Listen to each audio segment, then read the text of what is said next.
सत्संग, अष्टावक्र गीता।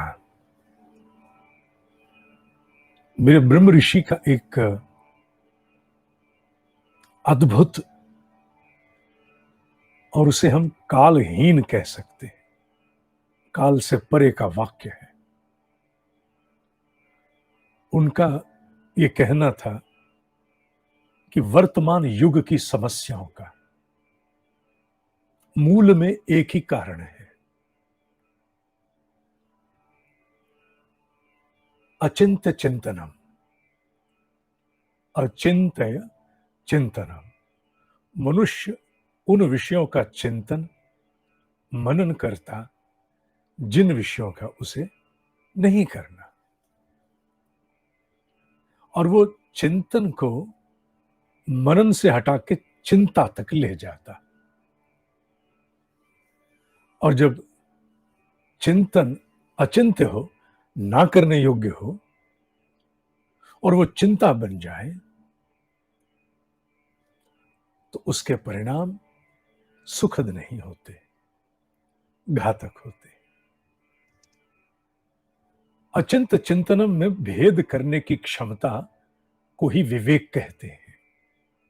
अष्टावक्र के माणिक बड़ा सूक्ष्म ज्ञान है।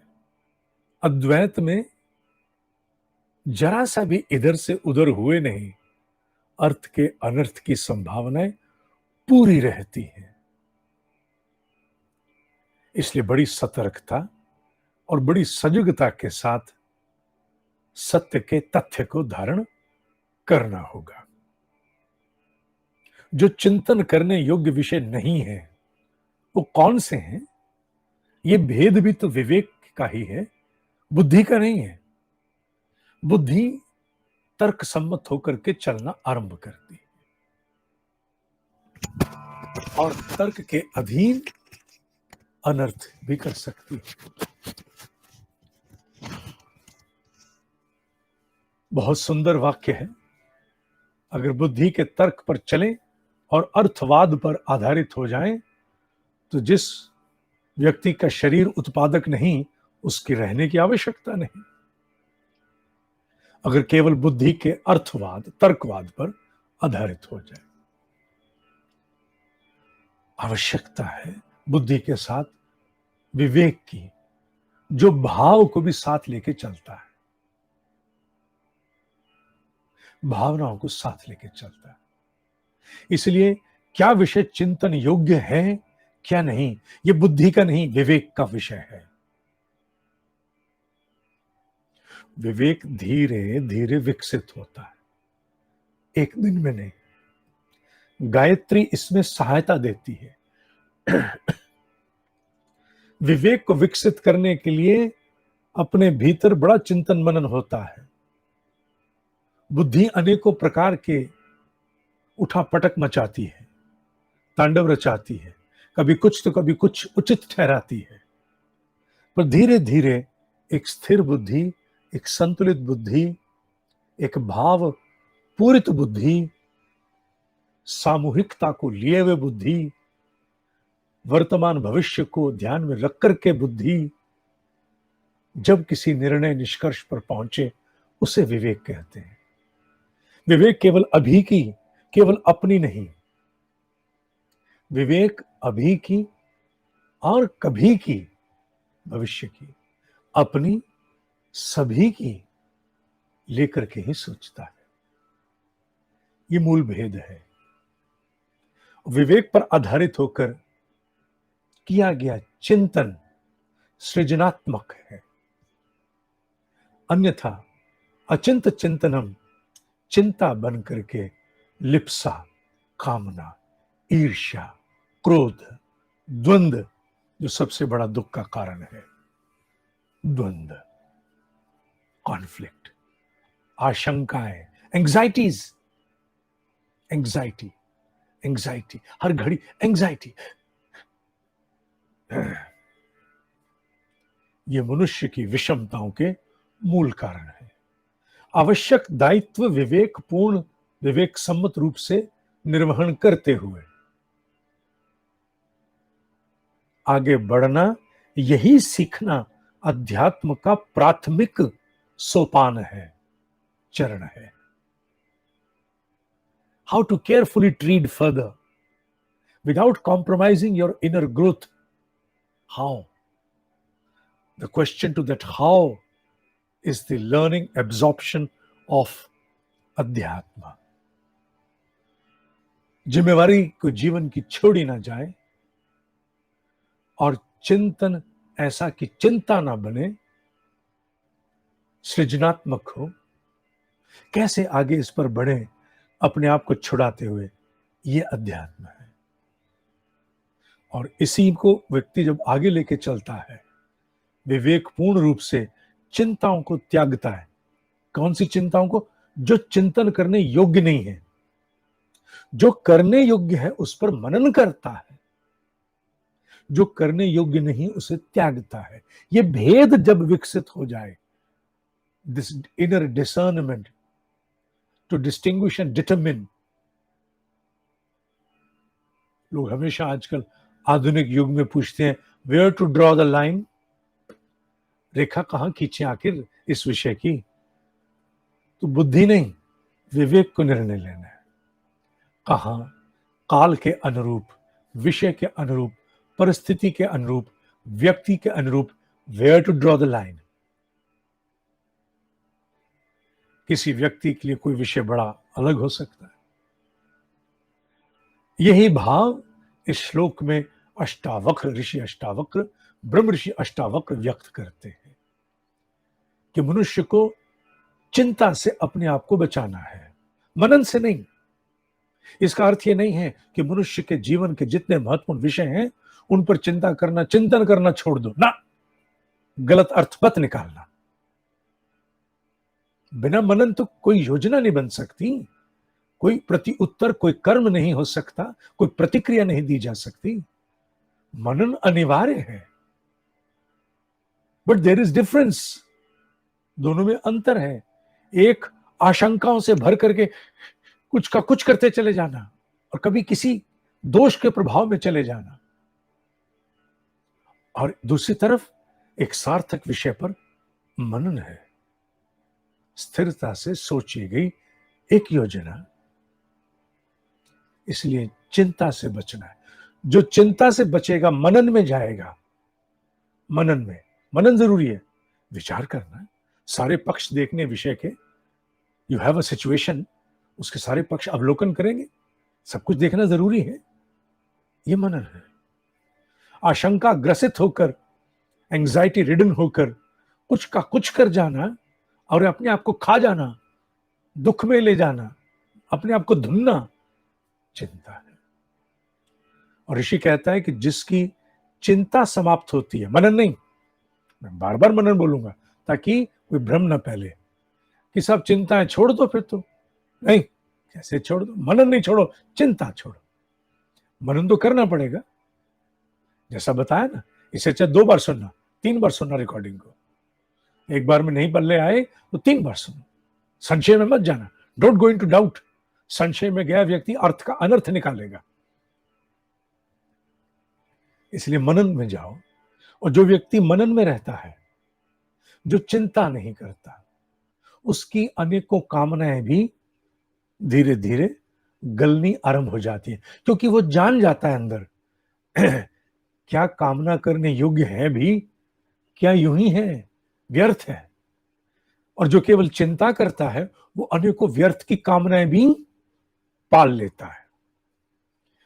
चिंतया जायते दुखम न अन्यथा।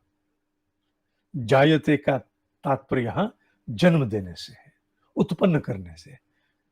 चिंता के द्वारा भी दुख की उत्पत्ति होती है। चिंता मनन नहीं कहा गया, ये ध्यान रखना। फिर बाद में सोच लो क्या बोल रहा हूं मैं।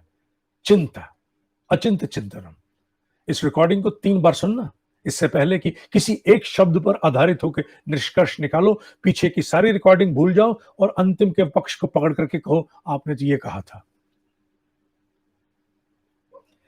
पूरा एक साथ होलिस्टिक, सर्वांगीण, पूर्णमदः पूर्णमिदं पूर्णात् पूर्णमुदच्यते, पूरा चिंतया जायते दुखम न अन्यथा यह इति निश्चयी।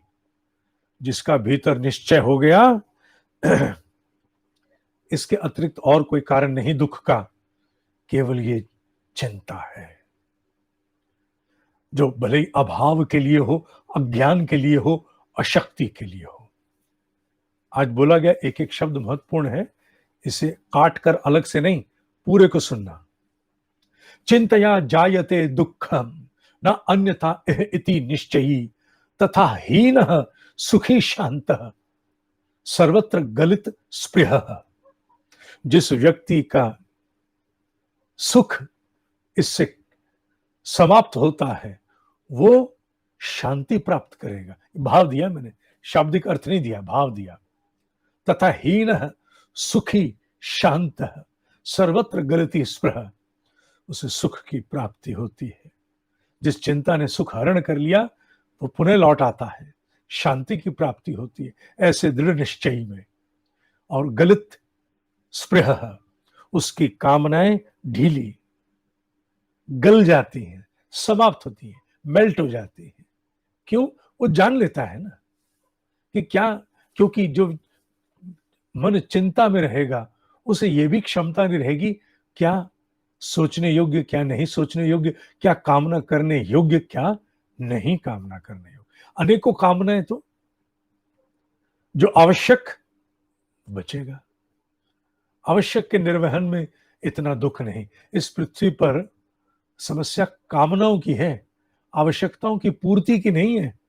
आवश्यकताओं की पूर्ति के साधन तो इस विश्व में बहुत हैं, केवल कामनाओं के कारण, क्योंकि अचिंत चिंतनम में मनुष्य चला गया इसलिए अभाव है।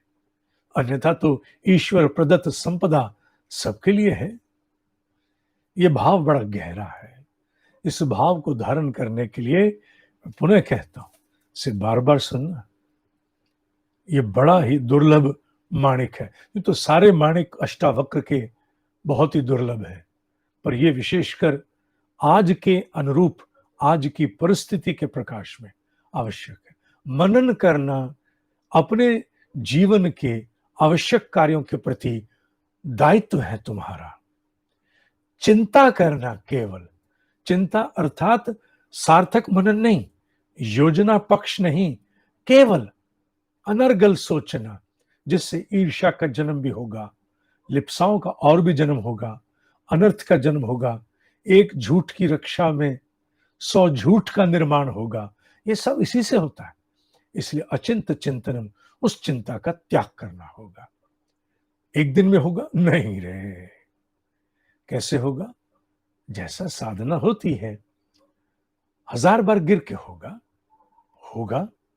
ऐसे ही पुष्टि आती है, ऐसे ही मनुष्य में निर्माण होता है। धीरे धीरे मनुष्य भीतर से सबल होता है। जो साधना इतने समय से कर रहे हैं उनमें क्या आत्मबल की सबलता नहीं आई है? आई है। अपने अपने अंशों में पूर्व की भांति में क्या वो लोग पिछले 5 महीने से, 8 महीने से, 11 महीने से और अब कहें तो 12 महीने से जो निरंतर साधना कर रहे हैं, क्या उनके अपने अंतःकरण में, उनके मनन में, उनके परिस्थितियों के प्रति प्रतिक्रिया में क्या परिवर्तन नहीं आया है? आया है। वो अनेक अंशों में चिंता से मुक्त होकर मनन में गए। हां, चिंता अभी भी होगी, पर वो कुछ विषयों के लिए, कुछ विषयों की अधिक विषमता के साथ जुड़ी होगी। अब सामान्य बातें, सामान्य स्थितियां उन्हें विचलित नहीं करती। सामान्य विषय उलझाकर चिंता का विषय नहीं बनते। वो कन्नी छुड़ा के निकलने में अब सक्षम हो गए हैं। आज के लिए अष्टावक्र गीता में इतना ही। साधक, मैंने कल भी कहा था, dineshji.com, DINESHJI, jalandharindia.com, इस पर लेख सेक्शन शुरू हो गया। ब्लॉग जिसे कहते हैं, लेख ऑब्लिक ब्लॉग। ये लैपटॉप पर तो दिखाई दे रहा है, संभवतः मोबाइल पर भी होना चाहिए। मैंने इसका अभ्यास नहीं देखा, होना चाहिए। आरंभ हो गया है। अतः आप अब वहां लेख पढ़ने के लिए भी जा सकते हैं। इसका उल्लेख मैंने इसलिए किया, दिन में बहुत बार समय होता है व्यक्ति के पास। व्यक्ति अनेकों प्रकार से इधर-उधर की चीज़ों में जाता है, भटकता है।